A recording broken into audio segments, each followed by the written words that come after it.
মোৰ সকলো বন্ধু বান্ধৱীক জনাই আছোঁ হেপী নিউ ইয়াৰ। আৰু এইখন মন্দিৰ যে আপোনালোকে চাই আছে, এইখন হ'ল মন্তেশ্বৰ শিৱ মন্দিৰ। বহুত ডাঙৰকৈ এটা মন্দিৰ। তো আপোনালোকে চাই আছে এইখন বহুত এই মানুহ সাগৰৰ মাজত এইখন মন্দিৰ। আৰু এইখন কৃষ্ণ ৰথ চলাইছিল যে এইখন দেখা পাই আছে। তো মই চাৰিওফালে মই ভিডিঅ' কৰি আছোঁ, দেখাই আছোঁ আপোনালোকে চাওক। এইখন কিমান ওখ মন্দিৰ।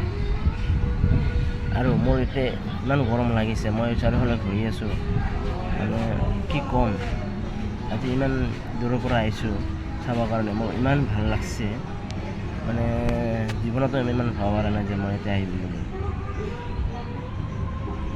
চাওক পিছফালে কিমান ধুনীয়া, সাগৰৰ চব সাগৰ, চাৰিওফালে সাগৰ। এইখন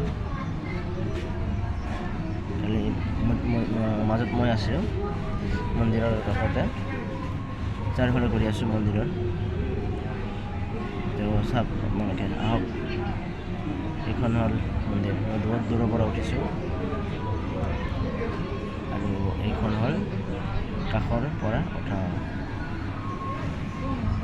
তো আপোনালোকে যদি আহে নিশ্চয় মই লিংকটো দিম, মন্তেশ্বৰ বুলি লোকেশ্যনটো আহিব পাৰিব।